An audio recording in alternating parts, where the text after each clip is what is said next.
Hello. हाँ sir. Rajesh Jha ji बोल रहे हैं? सर मैं शैलेंद्र दीक्षित बोल रहा हूँ, हाँ फोर सर। प्रिंट हाँ पटना सर। से। सर नमस्कार। राजेश जी, मैं थोड़ा आपको कष्ट देना चाह रहा था। जी सर। कष्ट ये है कि आपके यहाँ कल मतदान का पूरा हो गया, जी सर। तो हम ये जानना चाहते हैं आपके यहाँ ओवरऑल स्थिति क्या रही, फिर कॉन्स्टिट्यूंसी वाइज स्थिति क्या रही, बदलाव की एक बयार की बात थी, उसका क्या असर दिखा, यूथ का क्या की भूमिका रही, सर जाति का कहाँ तक बंधन चला और कहाँ तक टूटा, सर ये सारी चीजें हम ओवरऑल भी जिले के भी लेवल पे चाहेंगे और फिर कॉन्स्टिट्यूंसी वाइज आपसे चाहेंगे। तो हम बताएं सर। चाहेंगे कि आप पहले पूरे पूर्णिया जिले को, आप सीमांचल के महत्वपूर्ण जिले हैं, जी मैंने पूर्णिया जिला है जी और वहाँ एनआरसी और सीएए का भी मुद्दा चलता है।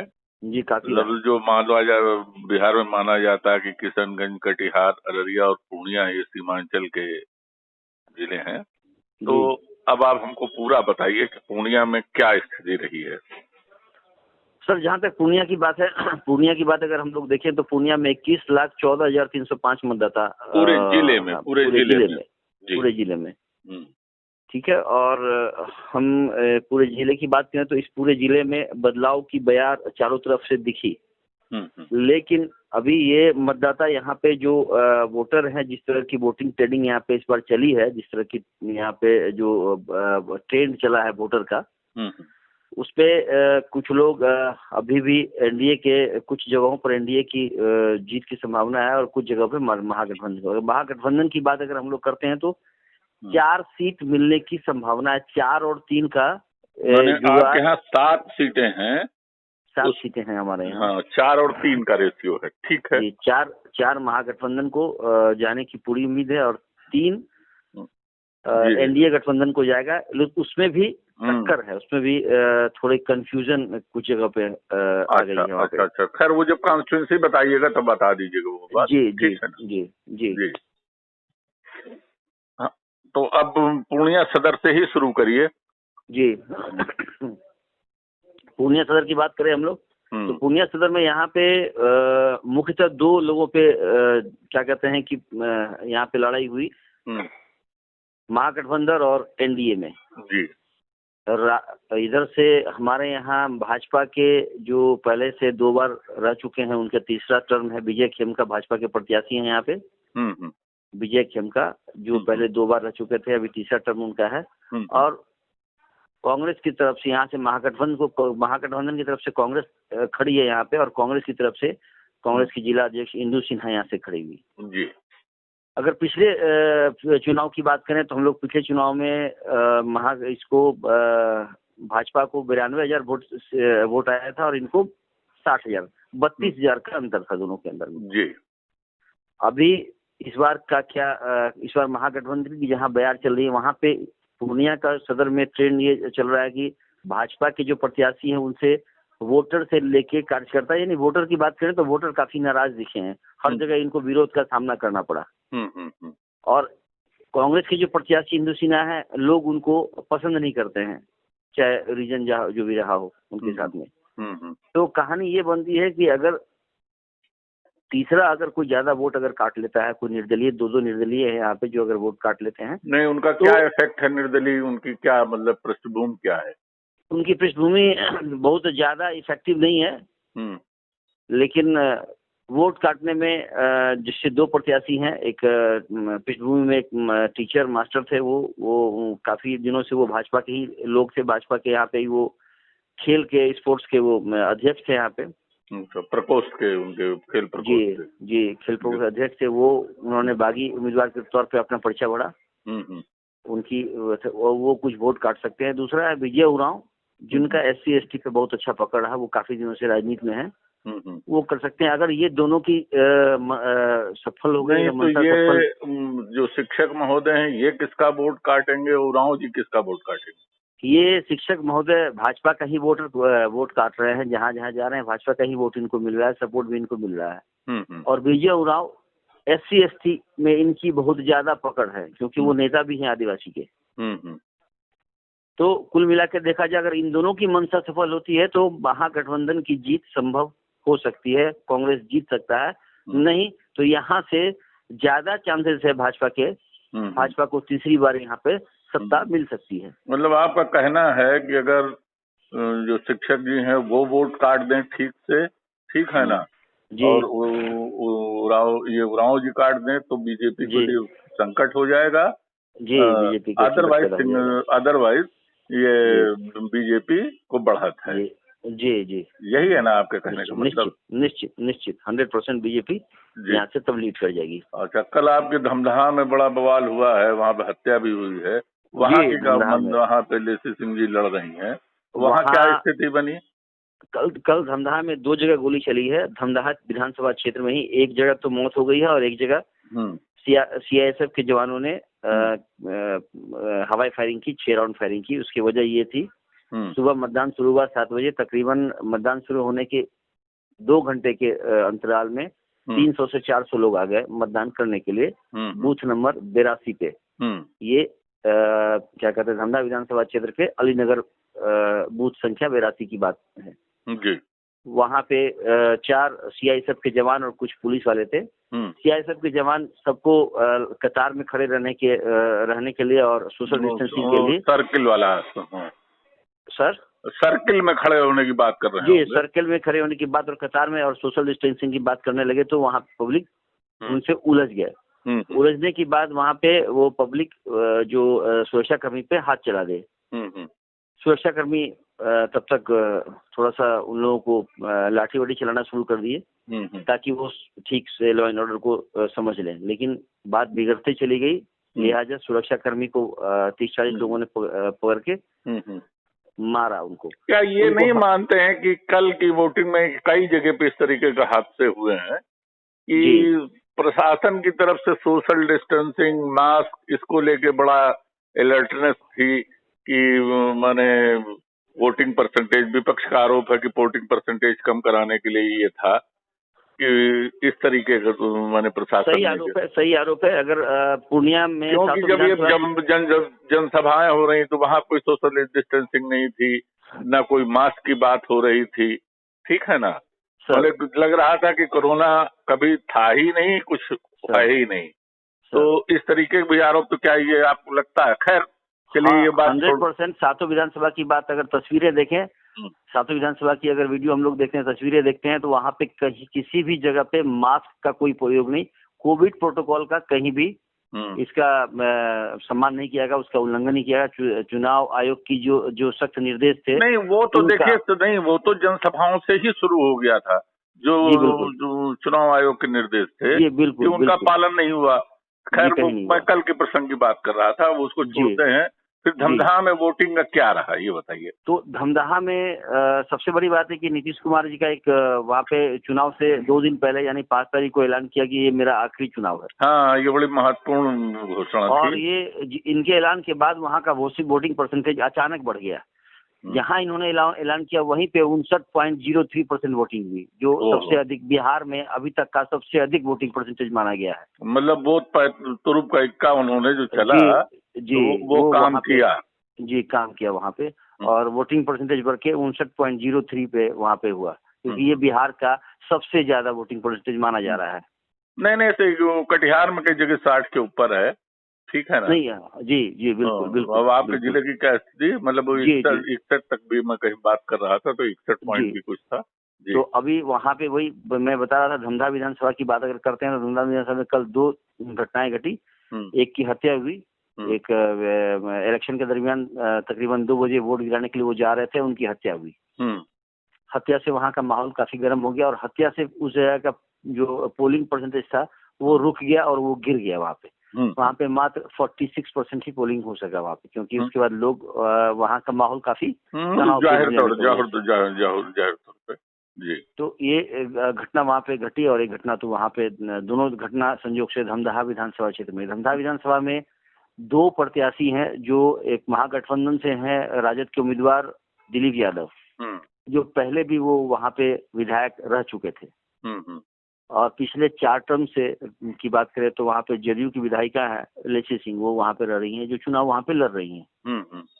इन दोनों के बीच में कांटे का टक्कर है।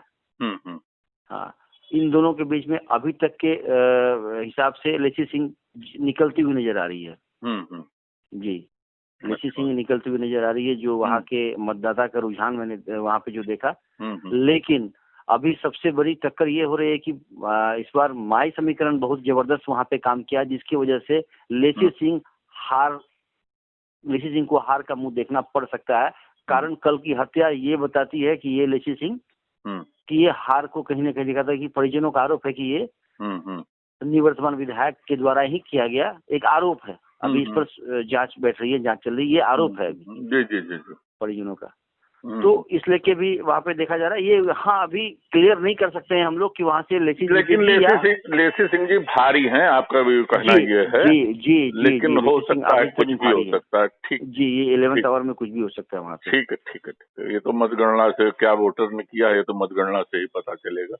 फिर आगे रुपौली की बात अगर करें तो रुपौली में भी टर्म यही दिख रहा है। वहाँ से लोजपा के प्रत्याशी हैं शंकर सिंह, और जदयू के 4 बार से वहाँ पे अगर 4 बार अगर टर्म अगर माने तो 5 टर्म हो गया उनका, लेकिन ये चौथा, ये इनका उस टर्म के हिसाब से छठा हो जाएगा।